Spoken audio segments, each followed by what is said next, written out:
신경계. 자, 신경계에서 제일 먼저 이 신경계 뜻이 뭔지 한번 살펴볼 거예요. 자, 신경계라고 하는 것은 감각기관에서 받아들인 자극을, 자, 우리 지난 시간에 배운 게 감각기관이었잖아.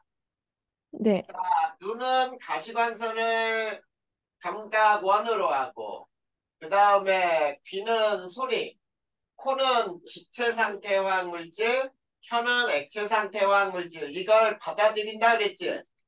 네, 그런 자극을, 감각기관에서 받아들인 자극을 전달을 해. 그리고 이 자극을 판단을 한단 말이야. 그래서 네, 적절한 반응이 일어나도록 하는 체계야. 그래서 감각기관에서 받아들인 자극을 전달하거나 그 다음에 판단을 해요.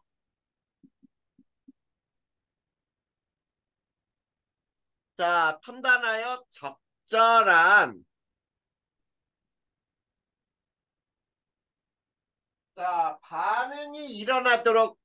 반응이 일어나도록 신호를 전달하는 체계, 신호를 전달하는 체계, 이거를 우리는 신경계라고 부르는 거야. 자, 그러면 이 신경계를 이루는 세포가 있어요. 그 네, 세포를 우리는 뭐라고 부르냐면 두 번째 뉴런이라고 불러. 뉴런. 자, 뉴런이라는 것은 신경계를 이루는 신경세포라고 하는 거야. 신경계를 이루는 신경세포. 자, 요것을 뉴런이라고 부르는데, 자, 우선 뉴런의 구조와 기능을 한번 살펴볼 거예요. 구조와 기능. 자, 얘는 어떻게 구성이 돼 있냐면 이렇게 구성이 돼 있어. 자, 이런 식으로.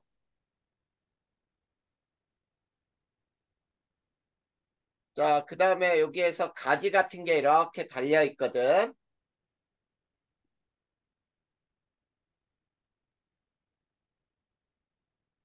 그 다음 이렇게 돼 있어서 요 끝에 이렇게 갈라져 있고 요 부분에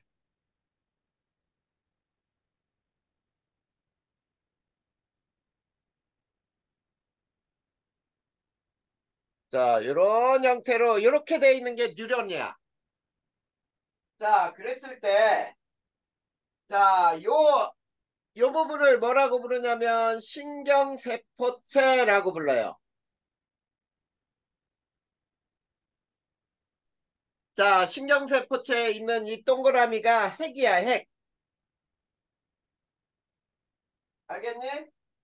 네, 자, 그 다음에 신경세포체에서 가지처럼 막 뻗어나온 요것을 우리는 가지돌기라고 불러요. 가지돌기.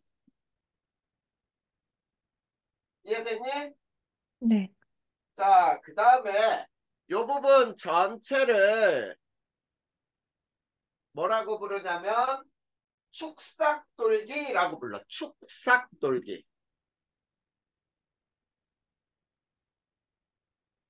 자, 그 다음에 꼭 알아야 되는 게 자극의 전달 방향이에요. 자, 자극의 전달 방향은 이렇게 전달이 돼. 자, 가지돌기에서부터 축삭돌기 끝으로 자극의 전달 방향. 자, 요건 꼭 알고 있어야 돼. 자극 전달 방향은. 자, 그렇다면 얘네들 각각의 역할을 한번 설명해 보자. 신경세포체는 뭔지 거기에 나와 있죠? 네. 신경세포체는 뭐라고 나와 있느냐면, 자, 핵과 세포질이 있어서 얘는 핵이 있는 모든 세포는 생명활동이 일어나거든. 그래서 핵과 세포질이 있어 세포에 생명활동이 일어나요.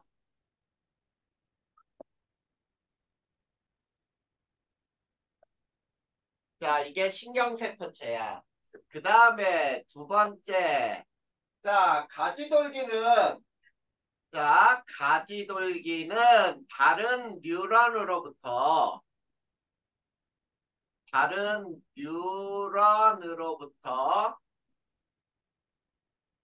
자극을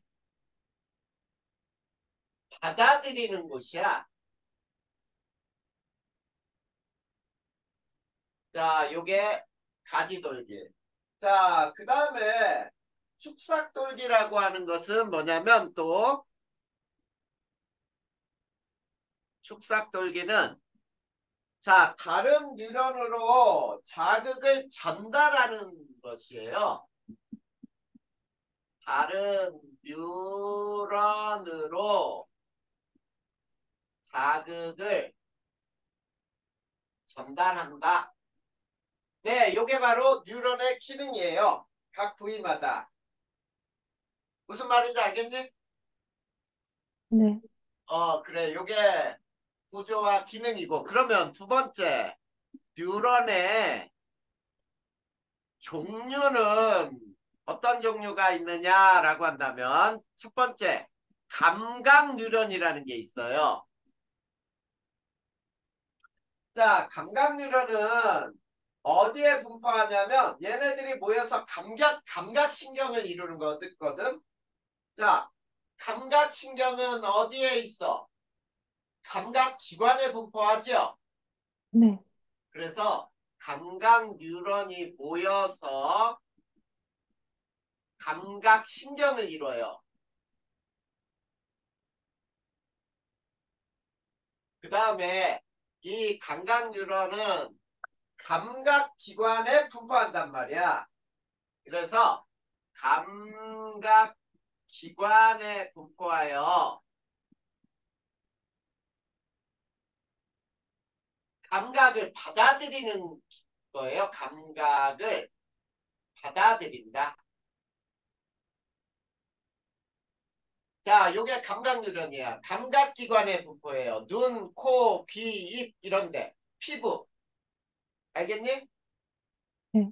자, 그 다음에 두 번째 이제 연합뉴런이 있어. 자, 얘네들은 모여서 연합신경 또는 중추신경이라고 불러요. 모여서 중추신경 또는 이거를 연합신경이라고도 불러. 신경을 이뤘다. 그 다음에 이 연합뉴런은 자극에 대한 즉 감각을 판단을 한단 말이야. 그래서 자극을 느끼고 판단하여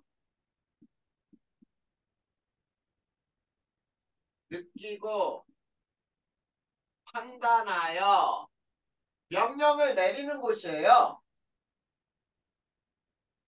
명령을 내린다. 이게 무슨 말이냐면 자, 우리가 눈으로 빛을 보는데 빛이 너무 밝아. 그러면 눈을 감아라. 이렇게 해서 너무 밝으면 눈을 감죠. 네.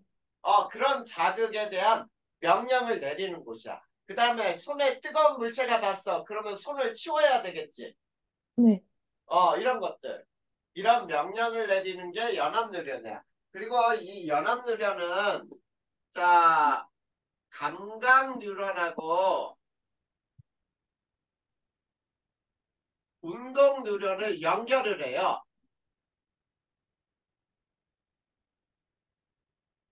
연결한다. 자, 이게 연합뉴런이에요. 자, 연합뉴런은 가장 쉽게 어디냐면 뇌와 척수예요. 뇌와 척수. 이게 연합뉴런이 모여서 연합신경을 이루는 거야. 자, 그 다음에 세 번째가 이제 운동 뉴런이거든. 운동 뉴런. 자, 이 운동 뉴런은 모여서 당연히 운동 신경을 이루겠죠. 네.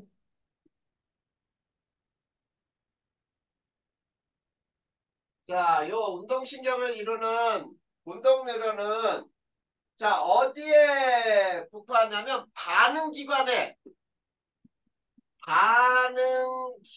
이게 근육이에요. 근육. 반응기관에 분포하여 명령을 수행하는 거예요. 자, 그래서 명령을 반응기관으로 전달하는 거야. 자, 그래서 분포하여 연합뉴런의 명령을 자, 반응기관이라 그래서 근육이에요.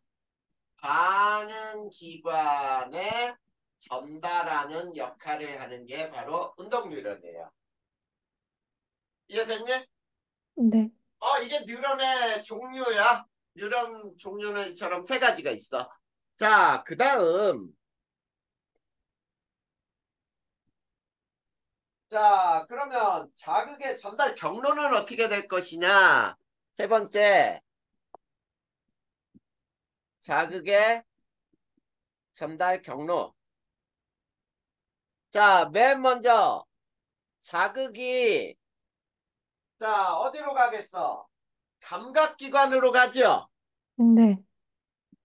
감각기관으로 가면은, 자, 이 감각기관에 받아들인 자극이 감각 뉴런으로 이동을 해요. 네. 자, 감각 뉴런의 신호는 어디로 전달이 돼? 연합뉴런. 그래, 연합 뉴런 두 뉴런을 연결한단 말이야. 그래서 연합 뉴런으로 간 다음에 자, 연합 뉴런에서는 다시 운동 뉴런으로 자극의 명령을 전달해요. 네. 어, 운동 뉴런. 자, 운동 뉴런으로 자극이 전달되면 이제 자, 반응기관이야. 근육이죠. 이게 반응기관에 의해서 반응을 하게 되는 거야. 자, 근육이 움직여서 사람 몸이 움직이는 거죠. 걸을 때도 근육이 움직이고. 네. 그치? 자, 이런 것들이 바로 자극의 전달 과정이네요. 자, 그러면 이제 우리가 신경계 중에 뭘 배울 거냐?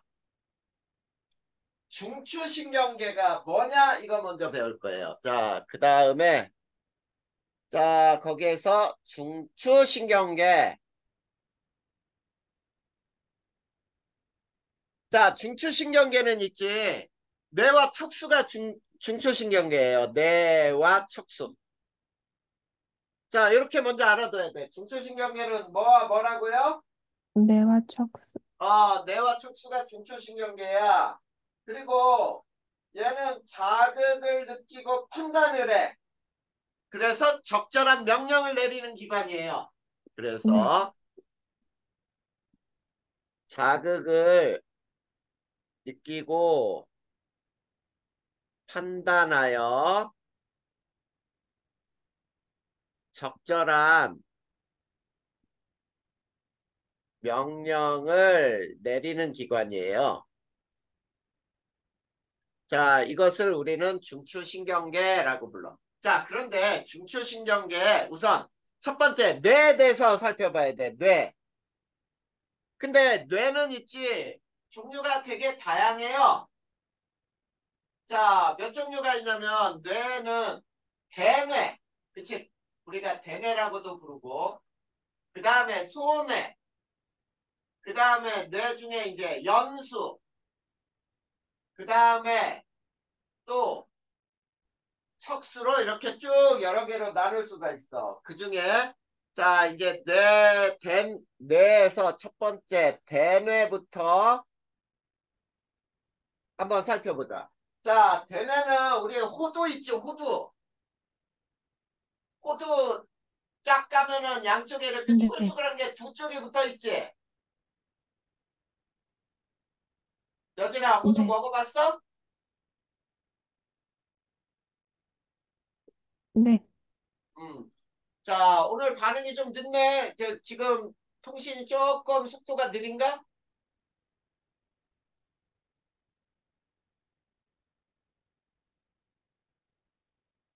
조금? 여진아, 지금 조금 통신이 조금 이상해?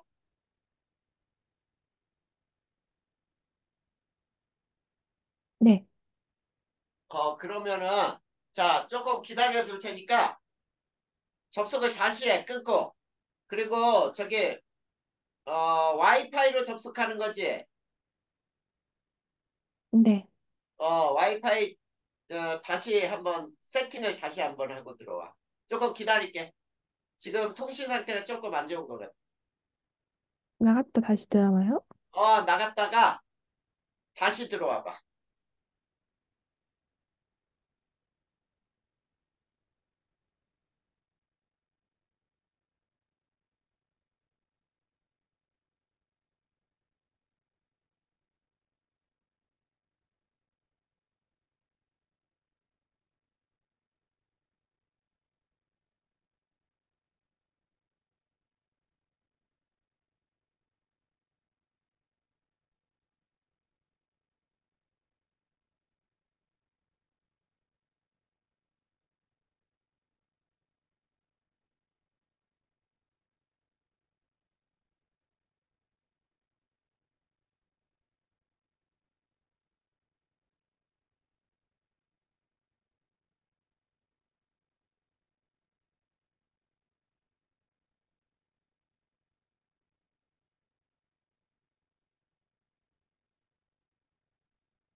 지금은 어때?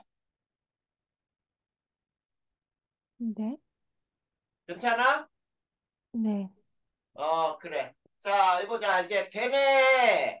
자, 역할을 어떤 역할을 하는지. 자, 그 그림, 뇌 그림 나와 있죠, 여진아. 네. 그걸 보고 이제 그림에 대한 설명을 해줄 테니까 봐봐. 자, 대뇌는 좌우 두 개 방구로 나눠져 있어요. 네. 좌우 두 개의 반구로 나누어져 있어. 자, 그리고 대뇌를 우리는 고등정신작용의 중추라고 불러요. 자, 고등정신작용이라고 하는 건 뭐냐면, 자, 대뇌에서 판단을 한단 말이야. 네. 그래서 자극에 대한 판단을 하고,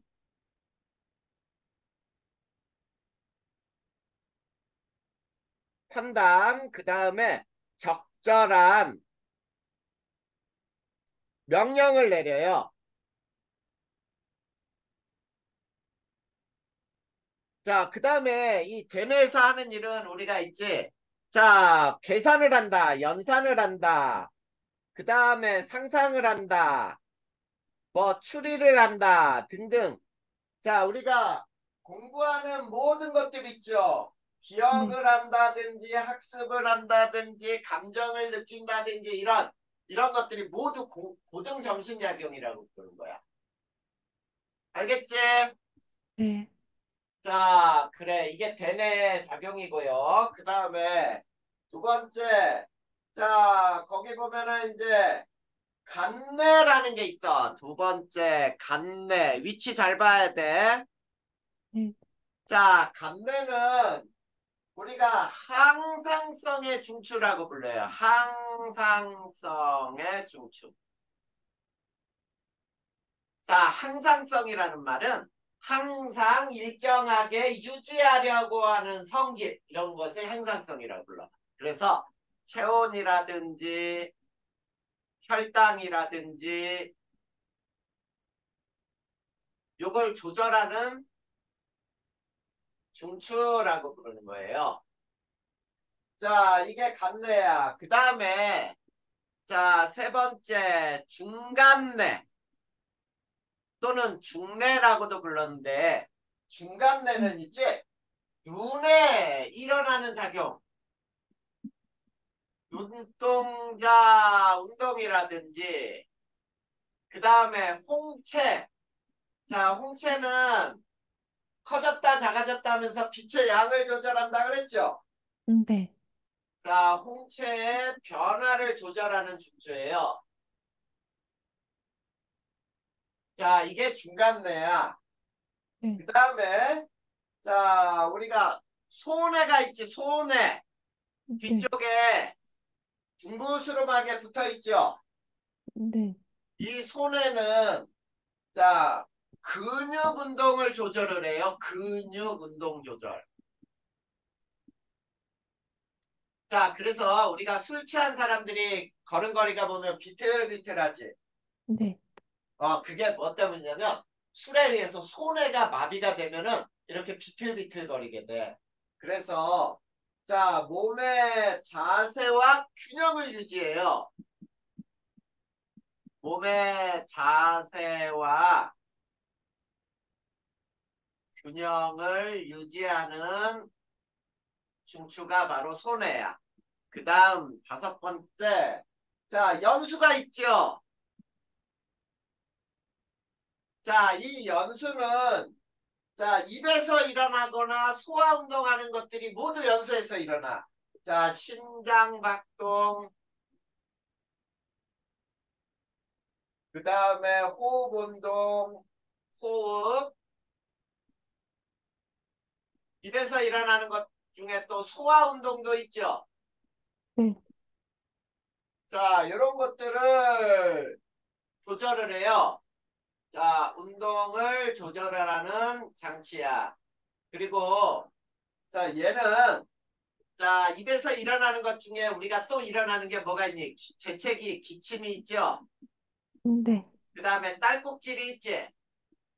네, 그 다음에 자, 또 눈물 분비. 자, 이런 것들을 조절하는 게 바로 연수가 되는 거예요. 이해됐니?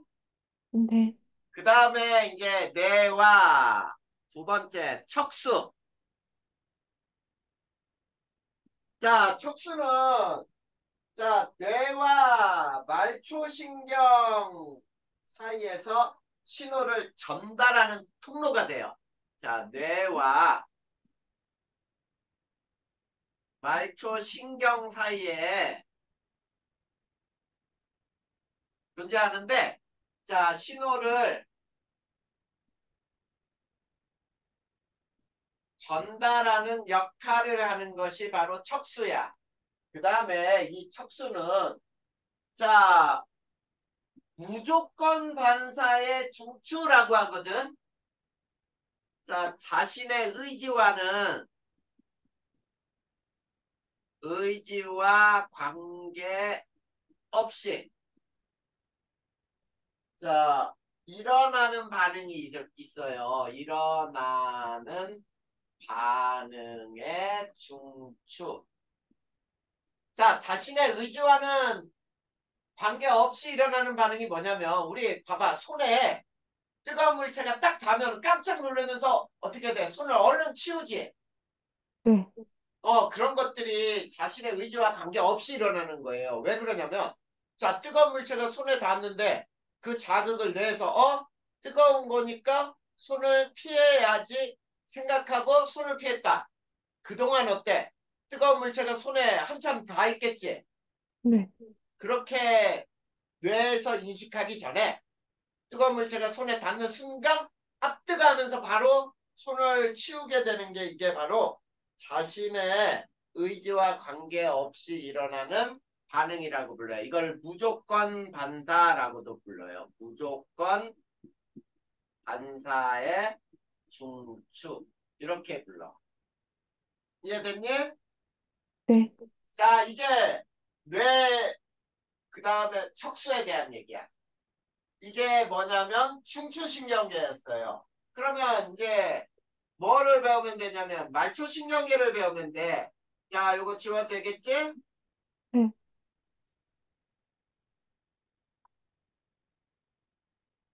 자, 말초신경계. 자, 말초신경계는 감각신경하고 운동신경으로 구성이 돼요. 자, 감각신경과 운동신경으로 이루어져 있으면서 우리 온 몸에 퍼져 있어요. 알겠니? 네. 자, 온 몸에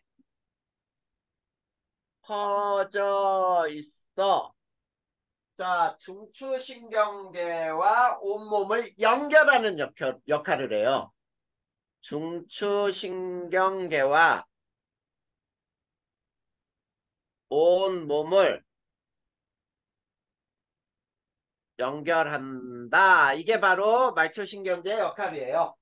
자, 그런데, 자, 감각신경은 말 그대로 감각기관에서 자극을 받아들여서 중추신경으로 전달을 하죠. 네. 그리고 또 운동신경은 중추신경에서 내린 명령을 자, 각 운동기관으로 전달하는 역할을 하겠지. 네. 네, 맞아요. 그거야. 자, 한번 볼까? 말 그대로 써보자. 감각신경은 자극을 받아들여 자, 중추신경계로 자, 중추신경으로 전달하고 자, 운동신경은 중추신경의 명령을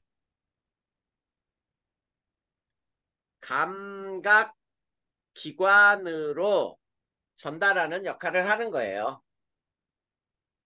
자, 이게 말초신경계의 역할이야. 자, 그러면 또 말초신경계에는 어떤 게 또 있냐면 자율신경이라는 게 있어요. 자, 요거를 가로로 표현해보자.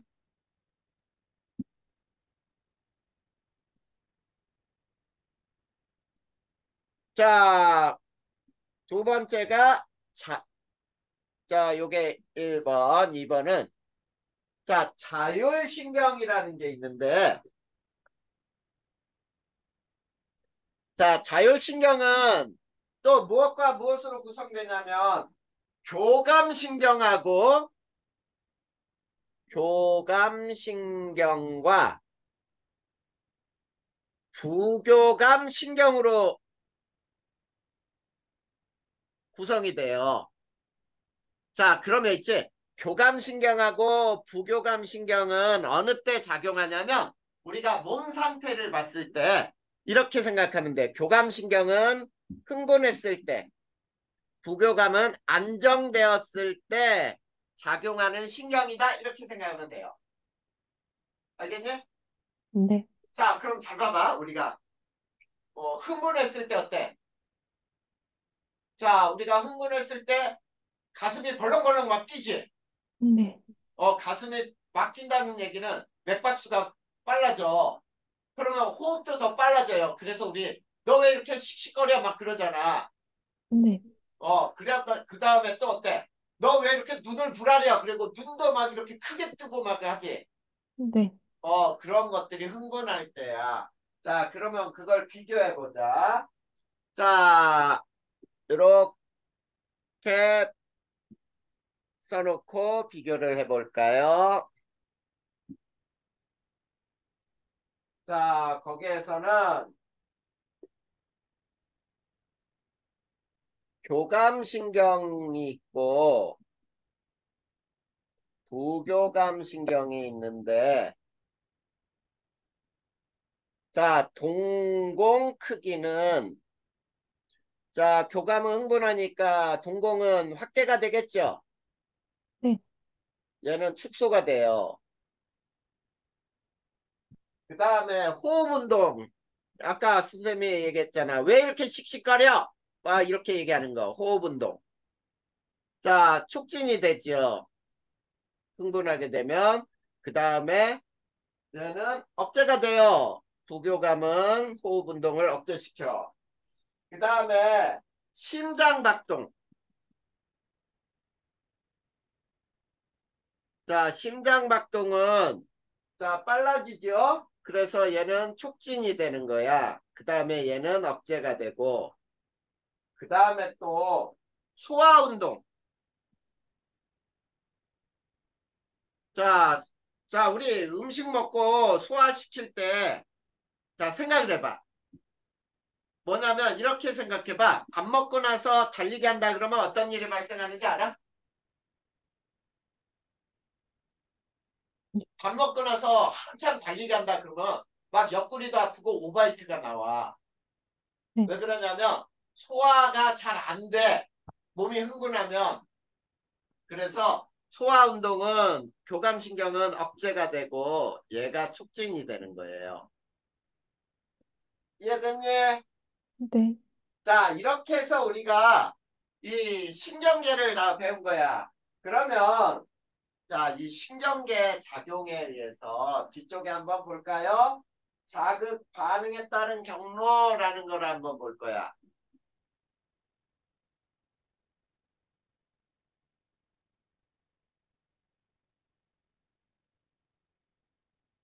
자, 혹시 여진아 파블로프의 실험이 뭔지 혹시 들어봤어? 아니요? 그건 뭐냐면 걔한테 있지? 먹이를 줄 때마다 종을 쳐. 네. 그러면은 계속 걔가 있지? 종을 치면 아 먹이를 주는구나라는 거를 알기 때문에 침이 나와. 음. 자, 근데 먹이는 안 주고 종만 치잖아? 그래도 걔가 침을 흘려. 그게 무슨 뜻이냐면 이런 뜻이에요. 자, 대뇌는 계속 종 치는 소리를 대뇌에서 듣고 아 먹이를 주는구나 라는 거를 인식을 하거든. 그러면서 그 훈련된 학습이 뇌 작용으로 이런 작용을 일으키는 것이 이제 하나가 있고, 그 다음에 이런 거야. 쭉 걸어가다가 갑자기 내 눈앞으로 야구공 같은 게 확 날아온다 그러면은 얼른 머리를 숙이고 피하겠지. 음. 이런 건 학습된 게 아니고 이거 맞으면은 몸이 위험할 거 아니야. 그러면 대뇌에서 아 위험해 피해 이게 아니고 피하라는 명령을 내리기 전에 몸을 먼저 위험해서 피해요. 이런 작용을 하는 게 있거든. 자, 그래서 거기 봐봐. 첫 번째 의식적 반응이 있죠. 네. 자, 의식적 반응을 예전에는 조건 반사라고도 불렀어. 자, 의식적 반응은 대뇌가 반응의 중추예요.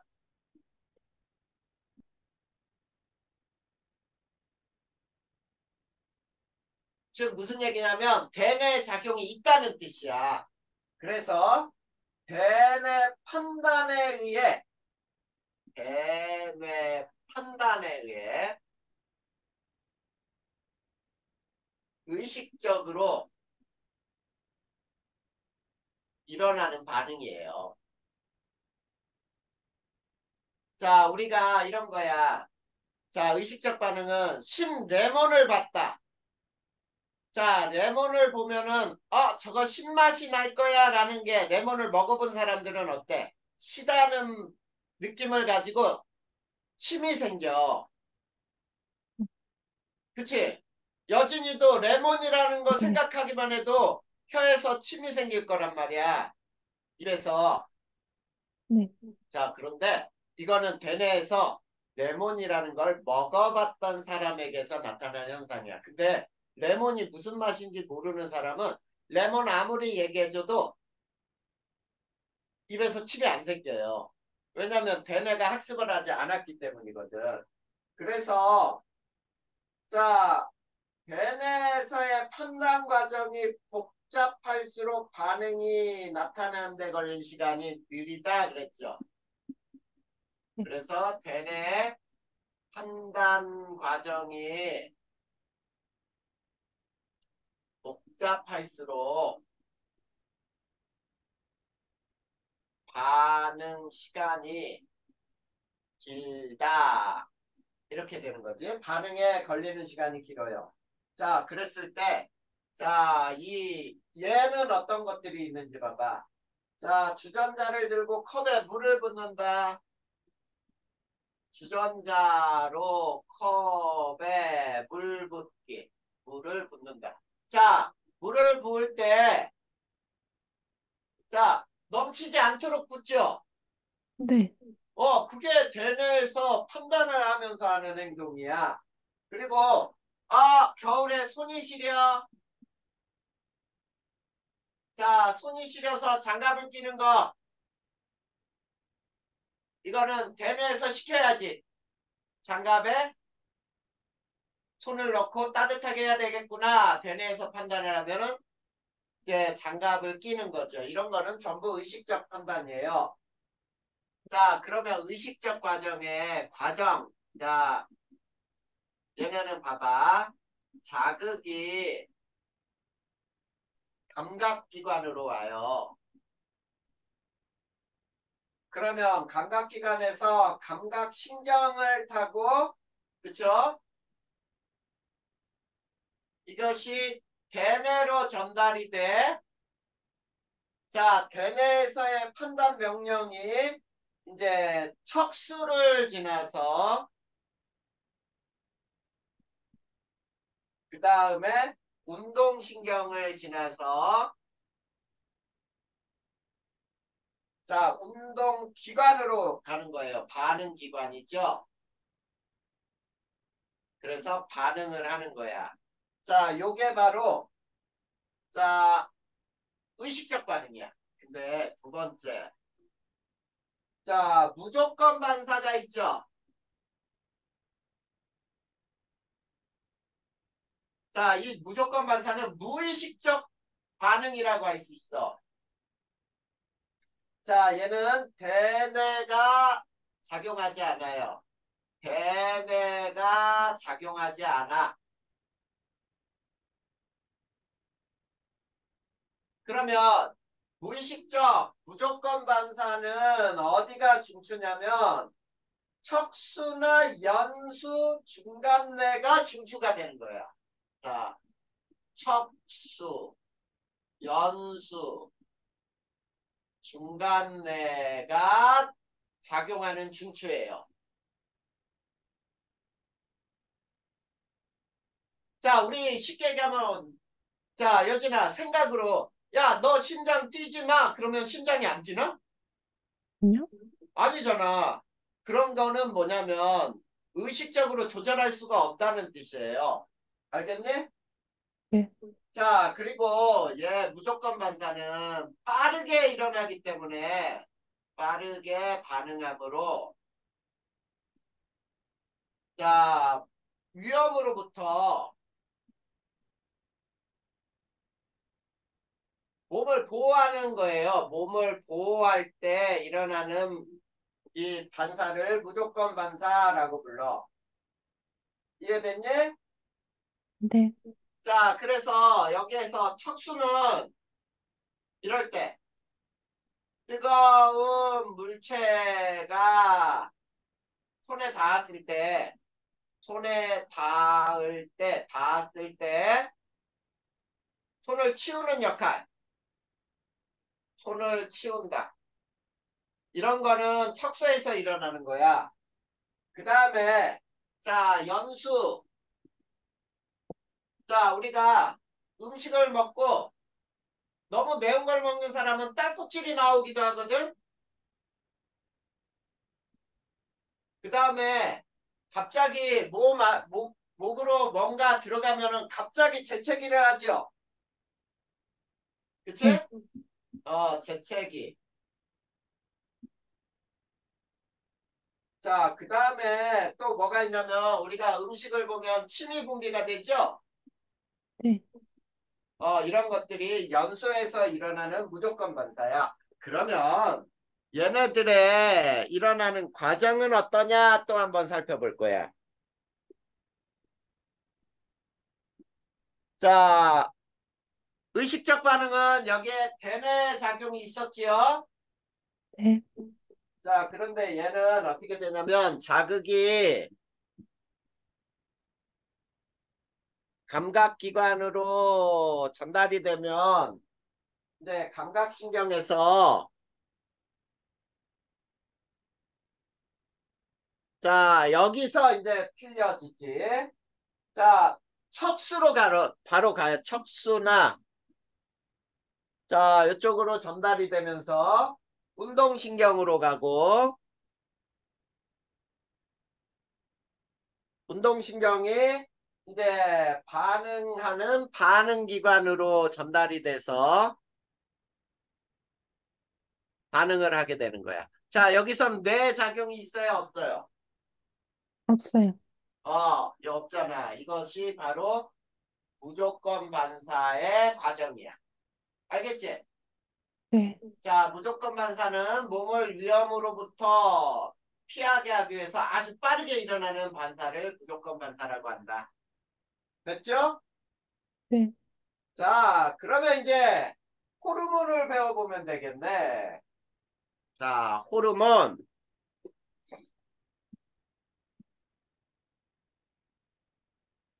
자, 이 호르몬이라고 하는 게 뭔지를 또 배우기 위해서 호르몬이라는 것의 특징을 한번 배워볼까요? 호르몬.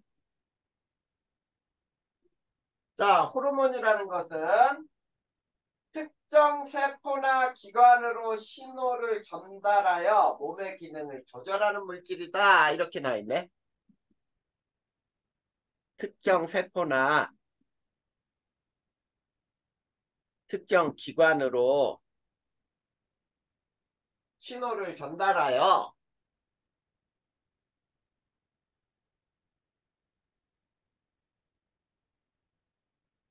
자, 몸의 생리작용, 몸의 기능을 조절하는 물질이에요. 자, 이걸 우리는 호르몬이라고 부르는 거야. 자, 여진이가 알고 있는 호르몬의 종류 혹시 알고 있어? 알고 있는 것 중에 음, 들어본 거 없어? 호르몬의 종류 중에 혹시? 성장에 관여하는 호르몬이 뭐야? 성장 호르몬, 그래, 성장 호르몬. 그 다음에 성에 관여하는 호르몬이 뭐야? 여성 호르몬, 그래, 여성 호르몬, 남성 호르몬 두 가지를 합쳐서 성 호르몬이라고 하잖아. 네, 그런 것들이 전부 호르몬이 되는 거예요. 자, 그런데 이 호르몬의 특징은 어떤 특징이 있느냐? 요게 중요한 거야. 첫 번째, 내분비샘에서 만들어져요.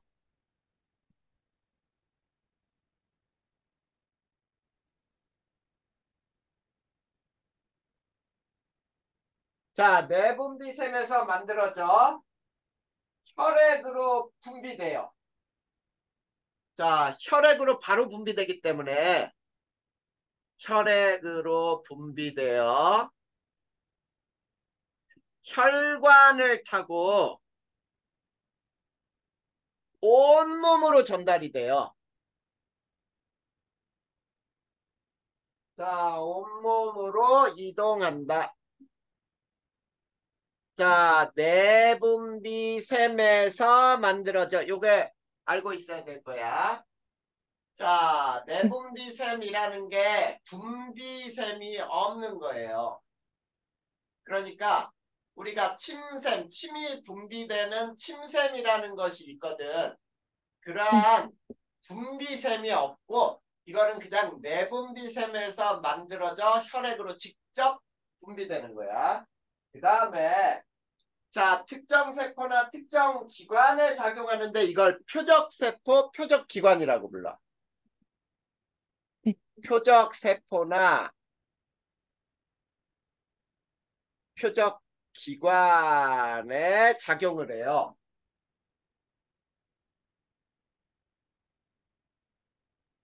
그 다음에 굉장히 적은 양으로 효과가 오랫동안에 지속이 돼요. 그래서 적은 양으로 효과가 장시간 지속된다. 그 다음 또 세 번째. 자, 호르몬의 분비량이 너무 많으면은 있지. 과다증이나 또는 너무 적으면은 자, 조금 적어서 나타나는 현상들. 그래서 양이 많거나 적으면 증상이 나타나요. 네. 그래서 많을 때는 과다증, 적을 때는 결핍증이 나타나요. 네. 이해됐니? 자, 그러면 우리가 호르몬과 신경계를 비교를 한번 해보자. 호르몬과 신경계 비교를 한번 해보면은 이런 게 또 나와 있어요. 자, 거기에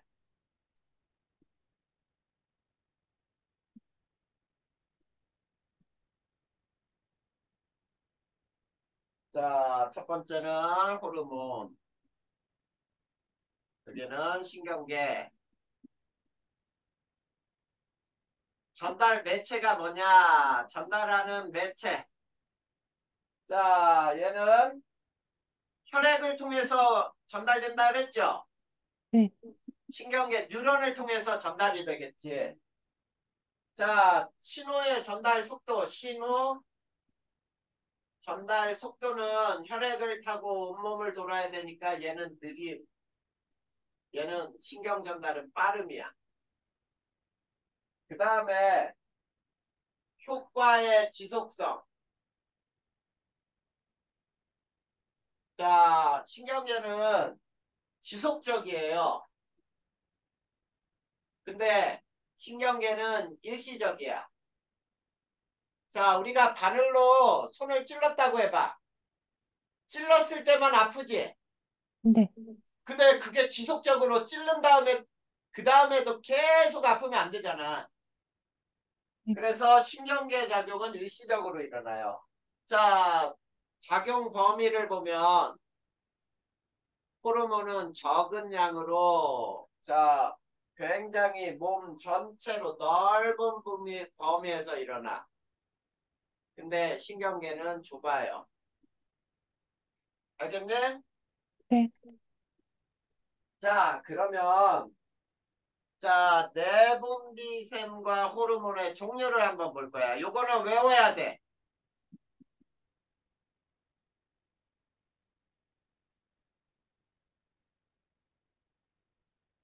자, 내분비샘과 호르몬을 외워야 된다, 이거. 그림으로. 네. 자, 거기에 보면은 뇌하수체라는 게 있네? 네. 내분비샘이 뇌하수체. 간내예요, 간내. 자, 뇌하수체에서는 무슨 호르몬이 나오냐면 생장 호르몬이 나오죠. 네. 생장 호르몬이 여기서 만들어져요. 자, 생장 호르몬은 자, 몸의 생장을 촉진하겠죠. 네, 그래서 우리가 몸집이 커지고 키가 크고 이런 것들이 생장 호르몬의 역할이야. 그 다음에 뇌하수체에서는 갑상샘 자극 호르몬이 나와요. 갑상샘 자극 호르몬. 자, 이거 봐. 말 그대로지.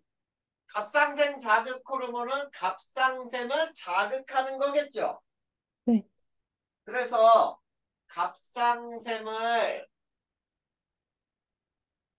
자극하여 뭐냐면 피록신이라고 하는 호르몬의 분비를 촉진하게 돼요.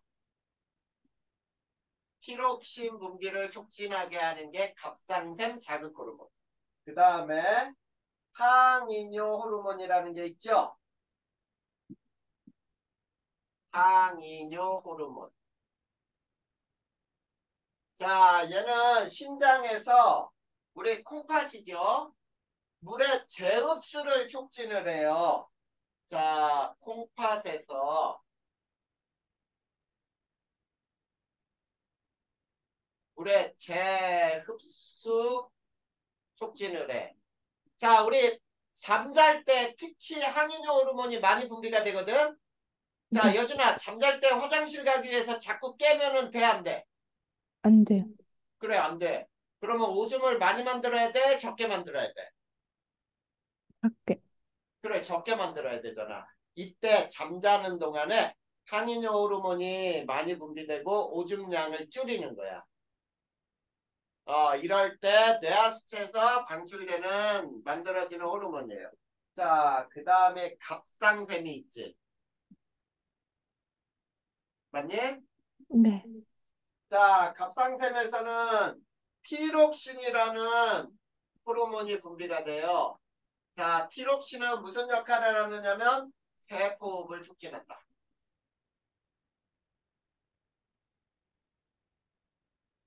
자, 세포호흡을 촉진하는 호르몬이 티록신. 세 번째. 자, 거기 봐봐. 자, 콩팥에 이렇게 붙어 있는 거 있지? 네, 부신이라고 불러요. 부신. 자, 부신에서는 두 가지 호르몬이 나오죠? 네.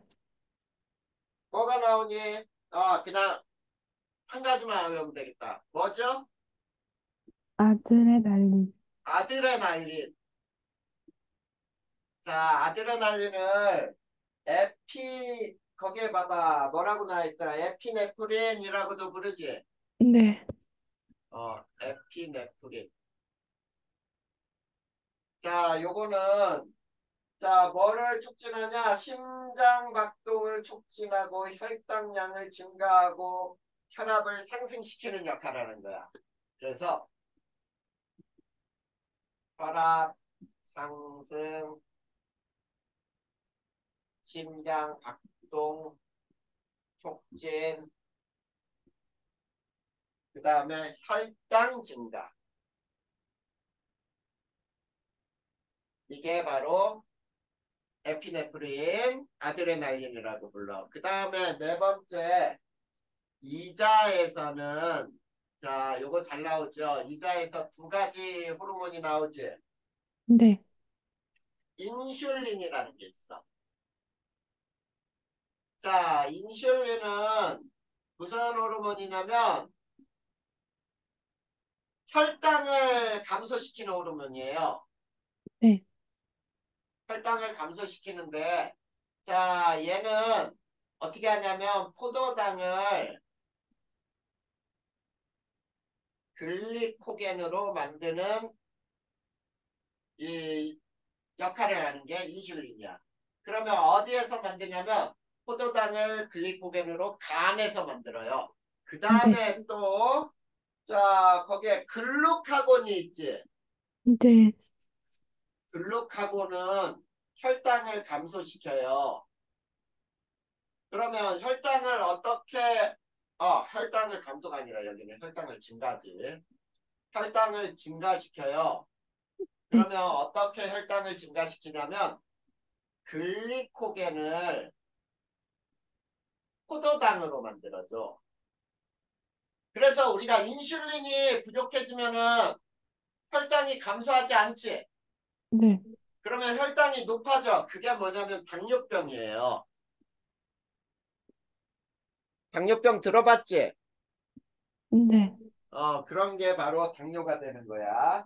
그 다음에 이제, 자, 다섯 번째 성호르몬이 나오는 게 정소에서는 남성 호르몬이라고 하는 것이 분비가 되는데, 자, 이 남성 호르몬은, 자, 테스토스테론이라고 나와 있니? 네, 테스토스테론. 자, 요거는 남성의 2차 성징을 발달하게 하는 거야. 자, 남자의 2차 성징은 뭐냐면 수염도 나고 목소리도 굵어지고 이런 것들이죠. 그 다음에 난소에서는 여성 호르몬이 분비가 돼요.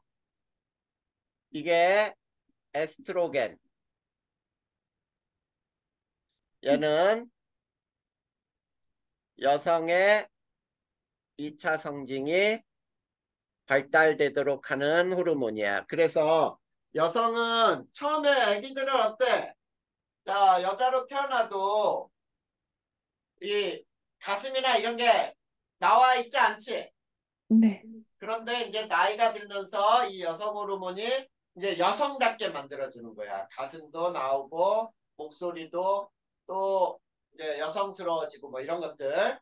자, 이런 것들이 바로 성 호르몬의 역할이에요. 됐니? 네, 자, 그러면, 자, 이런 호르몬과, 자, 이제 질병이에요, 질병. 자, 첫 번째, 성장 호르몬이, 자, 부족하면은 우리는 뭐라고 부르는지 알아? 소인증, 외소증이라고도 부르거든. 네, 그래서 성장하지 못하니까 키도 굉장히 작고 쉽게 남장이처럼 되는 거 있지.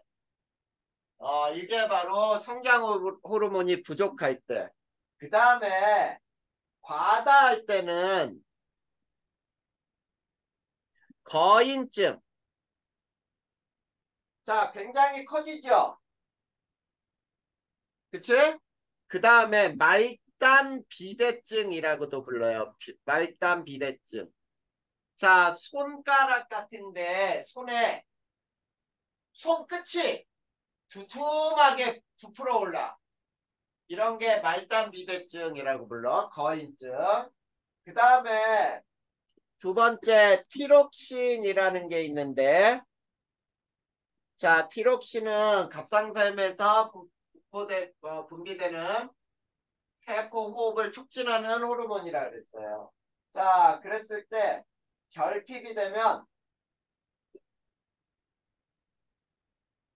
결핍이 되면 자, 갑상샘 기능 저하증이 걸려. 갑상샘 기능 저하증. 자, 그래서 어떤 일이 발생하려면 쉽게 피로해지고 추위를 잘 타고 체중이 증가해요. 그래서 쉽게 피로, 그 다음에 추위를 잘 타고 체중이 증가해. 이게 결핍이 됐을 때. 그 다음에 티록신이 과다하게 분비가 되면은 자, 갑상샘 기능 항진증이라고 나와 있죠? 네,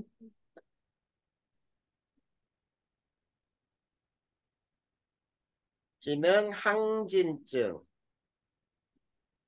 그 다음에 얘네가 과다하게 분비가 되면 자, 맥박이 빨라지고 눈이 돌출되고 체중이 감소해요. 맥박 빨라지고 눈이 도출돼요. 그래서 우리가 사람들 어떤 사람들 보면 눈이 이렇게 다른 사람보다 많이 튀어나온 것처럼 느끼는 사람들이 있거든. 네. 자, 이게 눈이 도출되고 그 다음에 체중이 감소하게 돼요. 이런 것들이 티록신이 과다하게 분비될 때야. 알겠니? 네. 자, 생명과학은 많이 외워야 되겠지? 그 다음에 세 번째 인슐린. 자, 부족했을 때는 당뇨병이 걸려요. 알겠니? 네. 당뇨병에 걸리면 갈증이 심해지고 그 다음에 쉽게 피로해지고 체중이 감소, 쉽게 피로,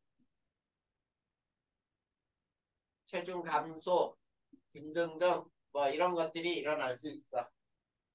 됐나요? 네. 자, 이게 바로 호르몬과 질병에 대한 설명이야. 자, 이제 여기나 이제 하나 남았네. 그 하나가 뭐냐면 항상성 요거를 배울 거야. 항상성.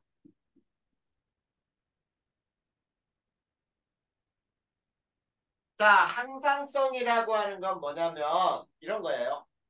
항상이야, 항상. 항상 몸을 일정한 상태로 유지하려고 하는 성질. 항상 몸을 일정한 상태로 유지하려는 성질. 이거를 항상성이라고 하고, 이 항상성에는 호르몬과 신경계의 작용으로 일어나요. 알겠니? 네. 음. 호르몬과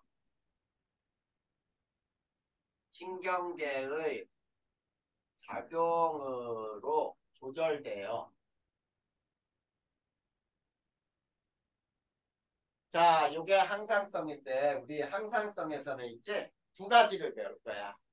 자, 첫 번째가 체온 조절. 첫 번째, 체온 조절. 자, 체온 조절을 할 때는 이렇게 되는 거지. 자, 첫 번째가 주위 온도가 하강했다고 보자.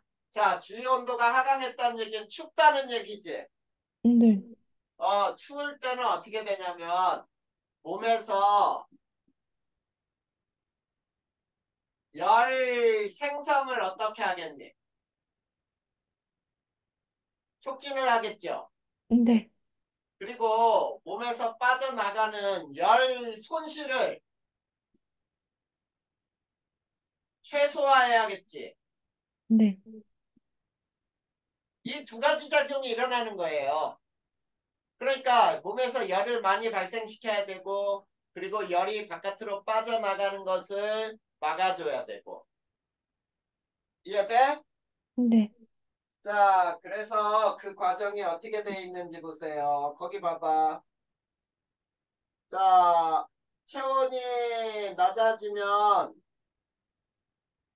자, 주변에 체온이 낮아지면 어떻게 돼?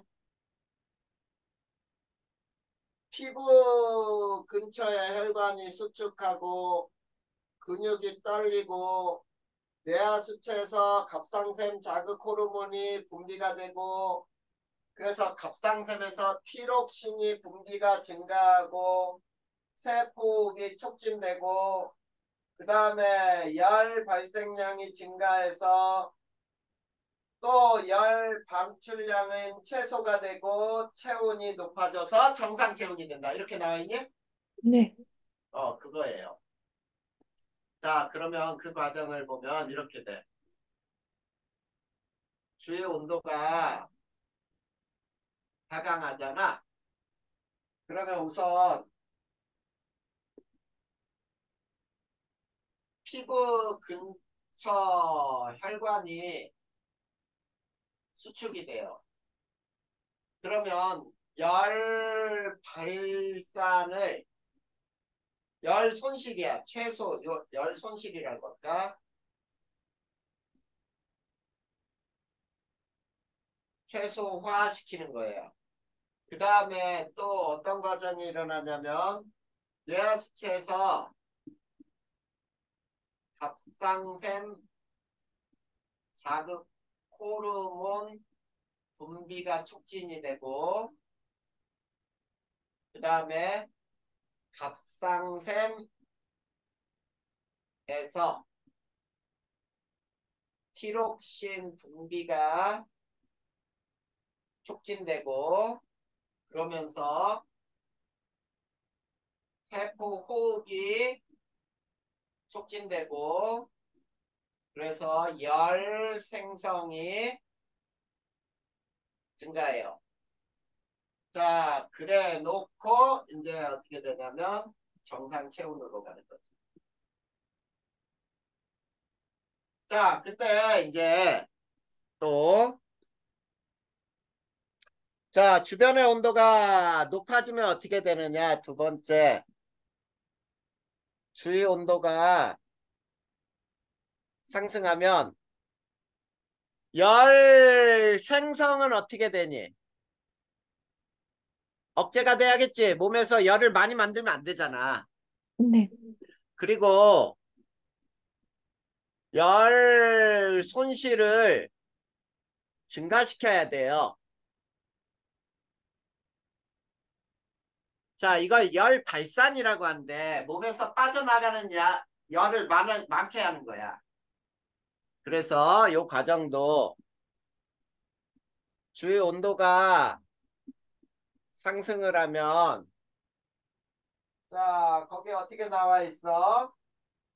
자, 체온이 높아지면서 자, 혈관이 촉진되고 땀 분비가 증가하죠. 네. 자, 피부 근처 혈관은 확장이 돼요. 그 다음에 땀 분비가 촉진이 돼요. 그래서 열 방출량이 증가하게 돼요.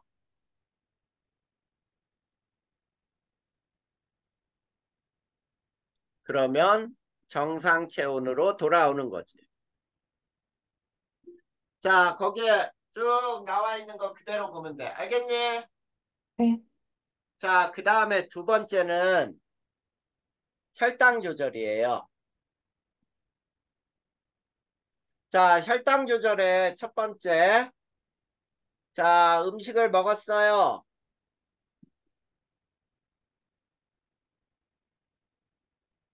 자, 음식을 먹는다라는 말은 혈당이 증가했다 이런 얘기예요. 자, 혈당이 증가할 경우에는 어떻게 되냐면 자, 거기 봐. 이자에서 인슐린을 분비를 해요. 네. 자, 인슐린은 간에서 포도당을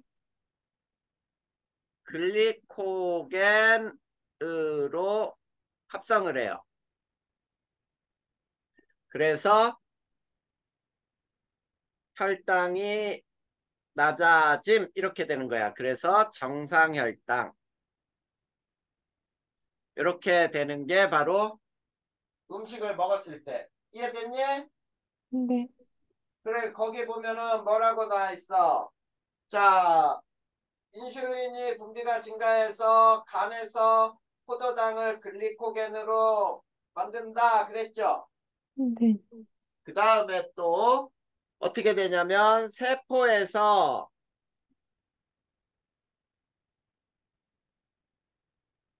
포도당을 흡수해 버려요. 그래서 정상혈당으로 만드는 거야. 자, 이런 과정이, 자, 혈당이 높을 때, 그 다음, 자, 혈당이 낮을 때는 어떠냐? 자, 배고플 때, 음식의 혈당이 낮아졌을 때. 자, 감소했을 때는, 자, 이자에서 글루카곤이 분비가 돼요. 자, 글루카곤은 또 무슨 역할을 하느냐면, 간에서 글리코겐을 포도당으로 분해를 해. 그러면 포도당으로 분해했으니까 혈당이 높아지죠. 네. 그래서 정상혈당으로 오는 거예요. 자, 이렇게 우리 몸에 자, 체온이라든지 혈당을 일정하게 조절하는 것, 항상 일정하게 유지하려고 하는 것, 이것이 항상성이야. 됐니? 네.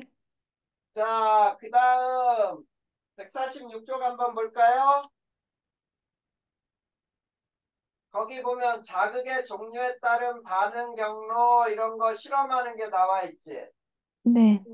자, 한 사람이 자를 들고 있고 또 한 사람은 자를 잡을 준비를 하고 있어. 그래 놓고 앞에 있는 사람이 자를 딱 떨어뜨려. 그 순간에 자가 떨어지는구나 라는 걸 느끼고 서로를 그 자를 딱 잡는 것까지. 그래서 자가 떨어지기 시작한 뒤부터 잡을 때까지 얼마만큼 걸렸는지를 측정하는 거야. 알겠죠? 네. 그 다음에 옆쪽도 봐봐. 무조건 반사와 의식적 반응 경우. 자, 거기 보면 무릎 반사, 무릎을 고무망치로 뚝 치잖아. 네. 그러면 나는 들어올리기도 싫은데 무릎이 쭉 펴져. 자, 이런 거는 무조건 반사라고 부르는 거야. 자, 무조건 반사는 뇌 작용을 해, 안 해? 안 해요. 안 하죠. 그래, 조건 반사, 즉 의식적 반응이 뇌에 작용을 한다. 이해됐지?